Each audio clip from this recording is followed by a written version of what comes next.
Talking about bondage, change, and mindset. We're talking about bondage, change, and mindset. All right, so think about bondage, all right? Our world is filled with many types of bondage. A report of the U.S. drug and alcohol consumption by the CDC here in Atlanta reports that our society is the most obese, the most addictive, and the most drug-induced society in human history. And then there's what we call social bondage. This is when we take endless selfies and present them to the world and filter them and edit them as versions of ourselves. Are we really interested in the show that everybody's watching, or are we watching it to make sure that we have a connection with others? This is social bondage. Like, you have to think about this. Or am I watching the game because I really like the game?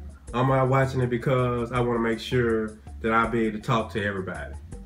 Social bondage. It's something to think about, right? The reality shows. Am I watching the reality show because it's reality? Or am I watching the reality show because I know when I go to work on Monday, that's what people are going to be talking about? That's how you can determine if you're allowing yourself to be caught up in what I call social bondage. Do we really, the outfit that you're wearing right now, are you really wearing that because you like it? That's the authentic you if you're wearing it because you like it. Or are you wearing it because you want to be sexy, or because you want to make sure somebody says something about what you got on? Are you wearing it to get attention? Do you buy the new shoes to get attention? Or do you buy them because you like them? It's okay if you buy them because you like them and because that's what you want to do. That's being authentic. But if you find yourself doing stuff to fit in with people or to make sure you're connected with everybody else, then you're in your social bondage. Our topic was change and transformation, right? Change and transformation. So I asked Joshua first, why do you think people don't change? And what Joshua said was because they want to stay the same. That was pretty deep. You don't know it, but that was deep. And I also asked Elijah here the same question. What question did you ask? Why do people think why people don't change? Yeah. Is that what I said? Yeah. Cool. Yeah. I didn't get much sleep last night. Oh, it's okay. And Elijah said because people don't think they have to change. Wow. Which also made sense. That was another level of bondage on them, because it was a bondage in their mind of what they have always known, because as he led them out, they were still murmuring about what was happening in Egypt. They actually got to a point where they said we were better off in Egypt. They told Moses that. We was better off as slaves. You done brought us out here in these woods, in these wilderness. We was better off if you had left us enslaved. But that's the same thing we do today. We do the same thing. We allow ourselves to be trapped in a thought process that the system has developed for us. As black people, we do it. We are really good at it as black people, because when you get around enough black people, they'll even say things like, well, you know how black folks are. We say that. I ain't talking about what the white folks say. This is stuff that I hear us saying to each other. Well, you know how they are. They gonna be late. You know, they don't never do that. But that's a system that we believe in. That's been pronounced over us, and we've accepted that. But it's a lie. It's a lie. For you. You know what I'm saying? It becomes an automatic thought process when you pick up your phone, click on that Instagram app. You know what I'm saying? It becomes an automatic thought process for you. At 5 o'clock or at 2 o'clock when you get your lunch break, go take a smoke. You know, we have to watch out for these compulsive behaviors. And these are things that we can control only if we think about them. You can't control them if you're not thinking about it, because it becomes automatic. Right. This is just what you're being conformed to. I mean, look at the images that we see. We constantly are bombarded with sexual images. Constantly. You go in the grocery store, they're everywhere. The girls walking by, ain't nobody got on no clothes no more. You go in the gym, it's like everywhere. It's hard not to be, but the reality is God says don't be conformed to this world. Be transformed by the renewing your mind. So that's the part that I'm talking about, change. Transformation is about change. Transformation is change, and change is a choice. That's the thing that, you know, we have to take responsibility.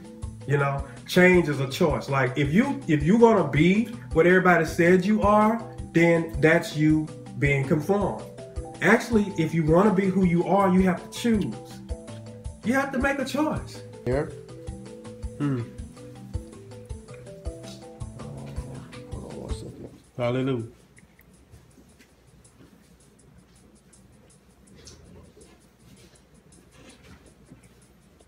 We're on the T-Mobile network, so you guys bear with us. Don't do T-Mobile like that. All right, so Shout out this comes out of Corinthians 10 and 13. It says, "No temptation has overtaken you except what is common to mankind." So once again, we have to watch what we're being conformed to. Nothing can overtake us except what is common to mankind. So if it's not coming to mankind, it can't overtake us. So what we have to watch out for is being common with mankind. Okay, this is something I got from one of Nas's CDs in the beginning when he first started his rap career, and I have always remembered this. He says in his music, "The future is nothing but a series of probabilities made of decisions we make right now. These decisions lead to certain events into the future. Every human being has this capability, determines their own future. Some are just more in tune than others." But here's society sometimes teaches us that the future is not up to us, especially sometimes as minorities, we feel trapped into a cycle. Like, I'm gonna be this because everybody else was this. You know, or I'm gonna end up being this way because this is what society says I am. Some people's sexual identity has been defined by society. They accepted that because folks said that's what they was. And they went with that because they felt comfortable with that. Never taking the time to look deeper to find out, who am I really? Amidst what others say, who am I? You know, who is God calling me to be? You know what I'm saying? So this is something that Nas says, but here's Romans 12 and 2 says, "And be not conformed to this world, but be ye transformed by the renewing of your mind, that you may prove what is that good and that acceptable and perfect will of God." He says, be not conformed to the world. Conformed means don't let the world mold you and shape you into what they want you to be. Do not be conformed. Do not be molded by the world. It's funny because the world can do that to you. When you said, watch the things that you weren't born with, that is not a natural part of you. Inorganic. And that is so key. Wow. Because if you do that, if you start just having a mindset, anything that I wasn't born with, I'm going to take note of. And we will end up seeing so many things that we do to just try to identify and fit in that we don't even realize we do. Now here's the thing. One day God presents this leader called Moses. And Moses begins to liberate the people to bring them out of bondage. Right? Y'all know that, right? Okay, here's the problem. There are people that have died in slavery. There are people they've been slaves all their life. Now their children are slaves. They have learned from their mothers and their fathers. Watch this, because this is a problem too. We learn stuff from our mothers and our fathers, and we carry it over. And you don't have to separate the good from the bad, because some stuff you might need to let that go. Some stuff was good. So here they are now. Moses comes in. He says, I'm going to be your leader. I'm going to lead you out of bondage. And guess what? Some of them were scared to go. But she had a revelation while we was in the health food store a little while ago. She was in there looking for different vitamins and just health advice, and she ran into a young lady that worked there in the store. And she was just talking about, and when she came up, she said, Mom, I have been changed. My thought process, this was what she came up with. She said, we was looking at things to make our body more alkaline because we know it's acid, but the lady that was the salesperson there told her the most acidic thing we can put to our body is our mind. Yeah. The most acidic cancerous thing is our mind. That mindset is something that you just gotta go through. Like, you can't just be having the same mindset on a certain thing and want something to change. Like, you just can't go through life thinking the same way and then hoping for something else to get better for you in a certain situation. Knowing yourself it's just like knowing yourself is like the basis. It's like a cell. You know how the cell is the basic unit of life. Knowing yourself is the basic unit of life. It's the key. This was wrong with a lot of things. That dictates so much, everything. Like, that has a lot to do with like everything that's going on in the world now. Why we shot people, right? It's because people don't know themselves. People are just running around. Oh, you know what? I heard 2 Chainz say I need a bad girl, so I should know. But if you know yourself, then you don't have to. They say the inner city gangs. A leader is somebody who can handle things different all the time, every day. A follower is somebody who got to be behind somebody, because the person in front can handle the fact that when we go down the right, it's going to be a little bit different, but I'm going to be able to handle a change.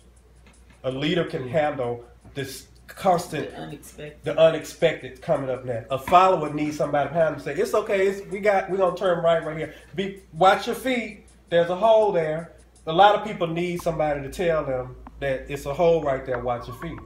But a leader has to be somebody who can deal with the fact that it's a hole there. I stubbed my toe, I'm going to brush it off, and I'm going to help them people behind me keep coming.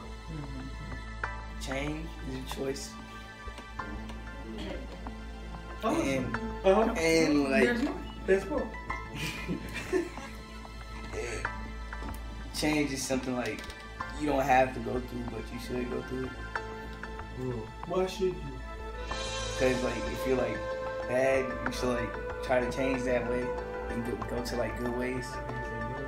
But you should. I like that. That's good. Like, you stay like that. You can stay like that if you want to. You better, but you don't even know you're preaching. You preach. That's what's funny. Right. You don't know you preached.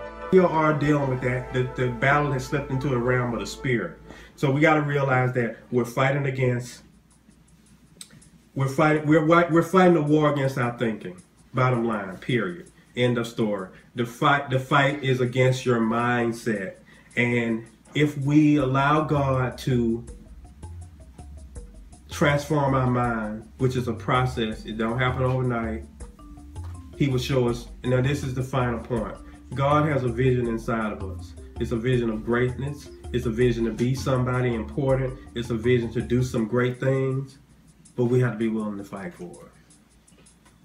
And we have to be willing to be led by a different mindset that the world can't give you. There is no book on this. You can't read this. You have to get this from God. And you can't get it from God unless you go to God.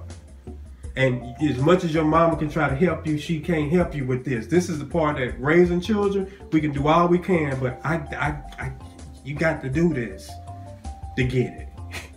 So I'm saying all that to say that the war is against your thinking. We are engaged in a war against your thinking. Real people. Knowing yourself like knowing yourself is like the basis. It's like a cell. Real you know topic. Okay, the cell is the basic unit of life. Knowing yourself is the basic unit of life. Real study.